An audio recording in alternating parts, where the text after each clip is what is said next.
Hey guys, it's Brandon Miniman from PocketNow.com, and we're excited to bring you the review of SBB Mobile Shell 3D for Android. Let's get to it.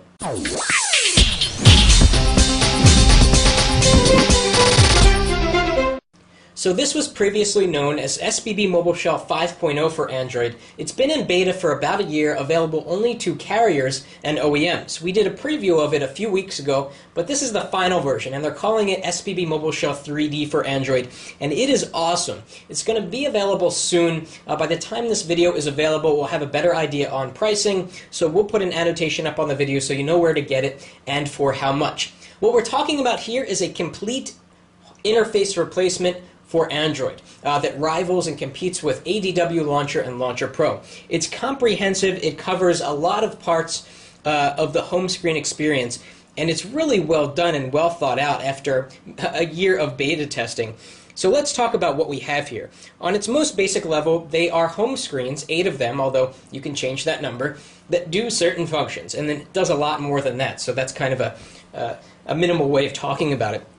Starting off here, this is the clock pre-configured panel, and from here we can see the time, we can see the next lunar day, we can tap to see the lunar calendar.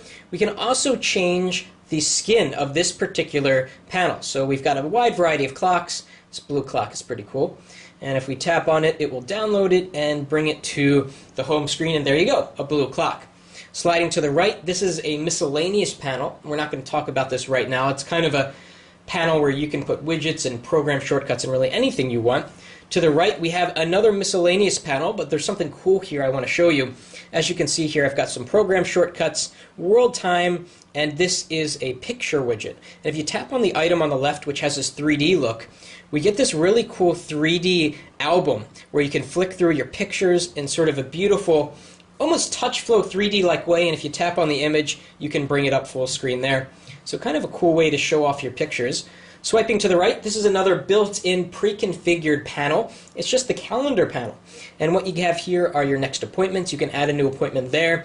You can flick through your calendar to see the different dates, and tapping on the calendar will bring up the Android calendar. Swiping to the right, this is another pre-configured panel that we're talking about. This is the Flickr panel. Really cool way to actually change your wallpaper. So let's say you tap on one of these. This picture looks cool. I want to make that my wallpaper. You tap on it, and boom, within seconds, you've got fresh wallpaper. Pretty nice. And we've got a few settings we can change here. We can have the pictures update automatically. We can turn off the picture updates if it is not over Wi-Fi. Swiping to the right, this is another miscellaneous panel, and from here we can actually tap on this little picture here and get another one of these crazy 3D views. This is of just your text messages. This may not have that much utility, to be honest. It looks really cool, but are you actually ever going to go into this view and flick through your text messages? Who knows? Let's go to the right. This is another miscellaneous panel, and there's actually one missing that I want to show you, which I'll get to in a minute. Now, to manage all of your panels, what you do is you go into this view first, and this is that 3D view we started the video off with.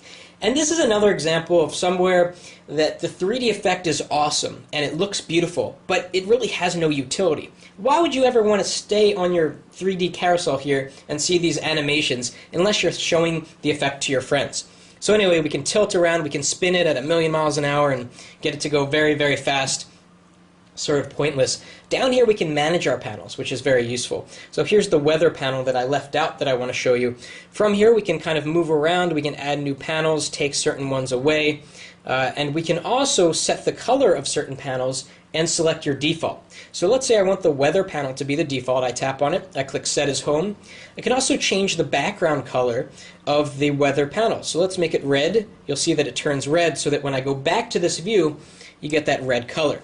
Okay, so let's go to the weather panel. This is one of those pre-configured panels. It's the last one I wanted to show you. It's the weather panel. Now, if you've got clouds or rain or something, you'll see a really cool animation, but when it's sunny, you don't see anything like that. And we can go through our forecast and move along like so. Another piece of functionality here, if you take this little 3D button down there and slide it to the right or left, it will automatically jump into this crazy 3D spinny view. So just something to note.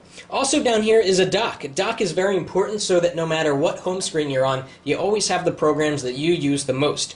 By default, SBB Mobile Shell will populate the dock with phone, text messaging, web, which I changed, and the program dock. The program dock, or the program tray, is very simple, just as a listing of programs.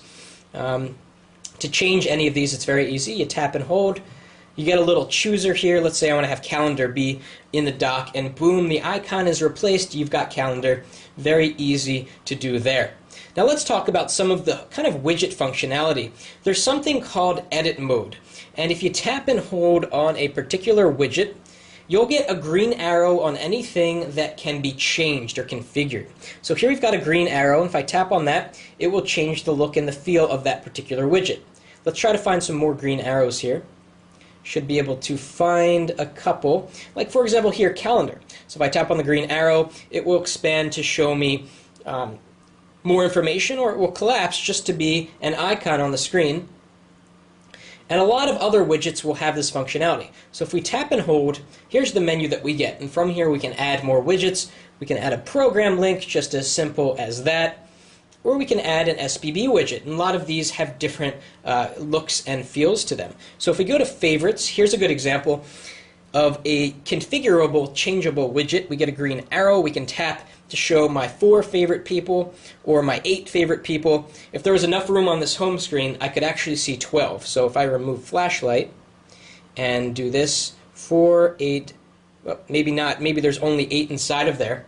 Another cool thing about Mobile Shell and what they do, and I actually need to put a program or two on the screen here to show you that, is that you get a little tray in the bottom that you can use to help organize your home screens. So have you ever had the situation where you have a home screen full of icons, and the only way to switch the order of 2 icons is to delete one, move the other one, and then add the other one back? Well, with Mobile Shell, you don't have that problem because you have this little waiting area, this little dock on the bottom that you can drag programs or folders to, and you could sort of keep them for later whenever you're done organizing your home screens.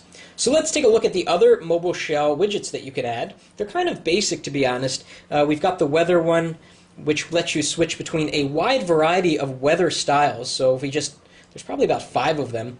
So it really lets you change that. And here's another cool feature. If you tap on this little grid, you get this 3D view. Once again, another example of where the 3D effect is really awesome, but the utility is kind of low.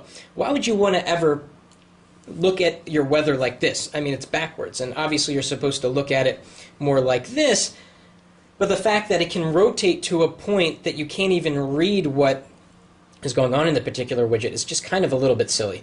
It's a little bit fancy, and it's very clear that SPB was trying to wow people with this, and they did, but they've kind of forgotten the utility in some of these areas. So that's a pretty cool widget. Let's delete that off the screen and see what other widgets we can show you that come from SPB. Birthdays is pretty interesting.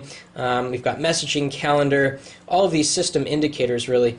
You even get your own SPB battery widget with percentages, which is always good. Or you can add your own Android widgets. Let's say you've downloaded Android widgets from the marketplace. For example, I've downloaded Quick Battery. You can use your good old Android widgets. You don't need to use the ones that SPB have specified for you.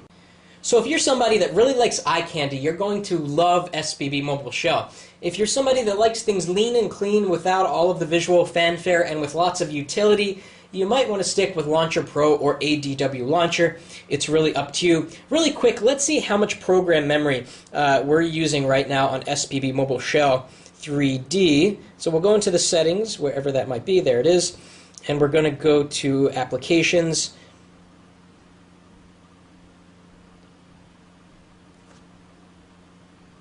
And here we are, SPB Mobile Shell using about 10 megabytes of RAM. That's actually not that bad. Launcher Pro and ADW Launcher come pretty close to that. So it's not going to sap that much performance from your device. SPB has done a good job with memory management, so you can keep that in mind. If you like this video, please give it a thumbs up, and thanks for watching. That's it for now.